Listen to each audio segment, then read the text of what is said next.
अष्टावक्र गीता उपदेश संख्या AG 72 एक पुरानी कथा है। एक राजा ने अपने मंत्री से पूछा, तुम हमेशा शांत कैसे रहते हो? चाहे कोई तुम्हारी प्रशंसा करे या निंदा, तुम्हारे चेहरे पर एक ही भाव रहता है। मंत्री मुस्कुराया और बोला, महाराज, जब कोई मेरी तारीफ करता है तो मैं स्वयं से पूछता हूँ, क्या ये शब्द मुझ तक पहुँचने वाले हैं या मेरे कानों तक? और जब कोई गाली देता है तो मैं सोचता हूँ, क्या शब्द मुझे छू रहे हैं या केवल हवा में कंपन कर रहे हैं? मैं सिर्फ देखता हूँ, पकड़ता नहीं। ये साक्षी भाव का चमत्कार है। साक्षी भाव और मन की शांति। हमारा मन एक अशांत सागर की तरह है, कभी लहरें ऊंची कभी नीची, लेकिन साक्षी भाव वो गहराई है जहाँ शांति है, चाहे ऊपर कितने भी तूफान क्यों ना हो। अष्टावक्र कहते हैं, जब तुम ये जान लो कि तुम मन नहीं बल्कि मन तुम्हारा है, तो फिर मन की हर हलचल तुम्हें विचलित नहीं कर सकती। इसे समझने के लिए एक सरल प्रयोग करो। अपनी आंखें बंद करें और मन में कोई विचार आने दें। अब स्वयं से पूछें, ये विचार कहाँ से आ रहा है और कहाँ जा रहा है? आप पाएंगे कि विचार स्वयं ही आते जाते हैं और आप वही हो जो उन्हें देख रहा है। साक्षी भाव की गहन अवस्था। जैसे जैसे साक्षी भाव गहरा होता है, वैसे वैसे जीवन के प्रति आपका दृष्टिकोण बदलने लगता है। एक कर्मों में आसक्ति न रहना। आप काम करते हैं पर परिणाम से मोह नहीं रखते।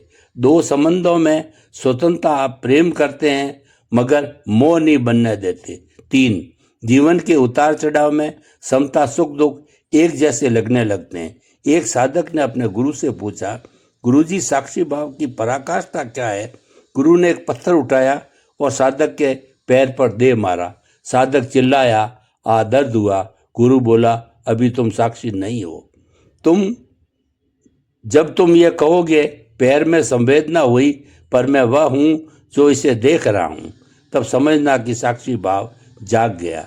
साधना के समय साक्षी भाव, ध्यान, प्रार्थना या जप के समय साक्षी भाव सबसे सहजता से उपजता है। ध्यान में विचारों को रोकने की कोशिश ना करें, बस उन्हें देखें। जप करते हुए मंत्र की ध्वनि को सुने, मगर यह भी जाने कि मैं वह हूँ जो सुन रहा हूँ।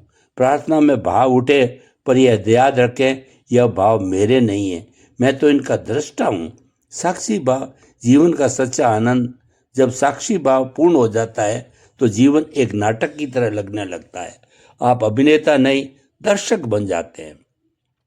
फिर कोई दुख आपको नहीं डुबो सकता, कोई सुख आपको मदहोश नहीं कर सकता।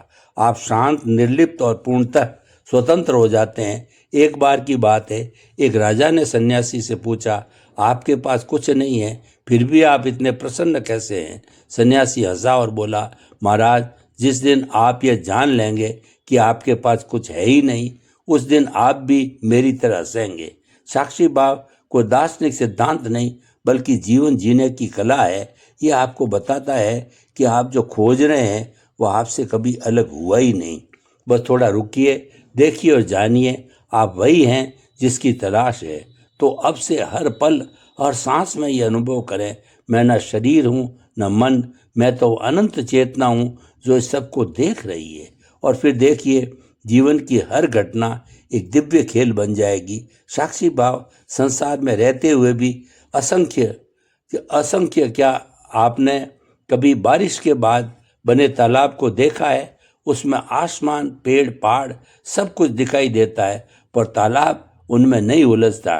ठीक वैसे ही साक्षी भाव अवस्था है जहाँ आप संसार में रहते हुए भी उसे अलग रहते हैं।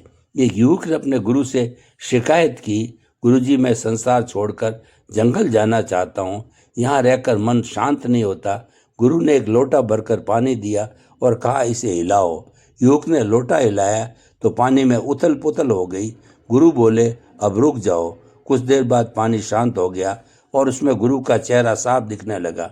गुरु मुस्कुराए, संसार छोड़ने की जरूरत नहीं, बस अपने मन को हिलाना बंद कर दो। साक्षी बनकर देखो, शांति स्वयं आ जाएगी। साक्षी भाव से भावनाओं का प्रवाह। हमारी सबसे बड़ी समस्या यह है, हम भावनाओं को अपना लेते हैं। क्रोध आता है तो हम सोचते मैं क्रोधित हूँ, दुख होता है तो कहते हैं मुझे दुख हुआ। साक्षी भाव में सिखाता है कि भावनाएं हमारी नहीं, वे तो केवल हमारे मन के आगुन्तक है। इसका अभ्यास करने का सरल तरीका: 1. जब कोई तीव्र भावना उठे तुरंत अपने आप से पूछें, ये भावना कहाँ से आ रही है। 2. उस भावना को नाम दें, ये क्रोध है या डर है। 3. उसे अपने से अलग रखें, मैं ये भावना नहीं हूँ, मैं तो इसे देख रहा हूँ। साक्षी भाव की उच्चतम अवस्था निर्लिप्त समाधि। जब साक्षी भाव पूरी तरह विकसित हो जाता है तब विचारों का प्रवाह अपने आप शांत होने लग जाता है।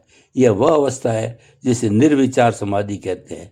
इसमें कोई प्रयास नहीं होता, कोई संघर्ष नहीं होता, बस शुद्ध बोध रह जाता है। एक बार एक शिष्य ने पूछा, गुरुदेव समाधि कैसे होती है?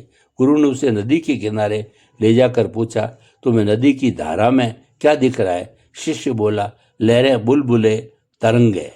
गुरु ने कहा, अब नदी की गहराई में देखो। शिष्य ने देखा तो वह शांत जल था। गुरु मुस्कुराए। ऊपर की हलचल समाप्त होते ही जो शेष रह जिए वही समाधि है। साक्षी भाव का दैनिक जीवन के अंदर व्यवहारिक उपयोग: एक संघर्ष के बाद जब कोई विवाद हो तो स्वयं को थोड़ा पीछे खींच कर देखें, आप पाएंगे कि विवाद आपसे अलग हो गया। 2. निर्णय लेते समय साक्षी भाव में आकर लिया गया निर्णय कभी भावुक नहीं होता। 3.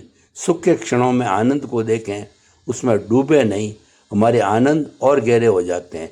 4. दुख के पलों में दुख को एक बादल की तरह देखें तो आया है और चला जाएगा।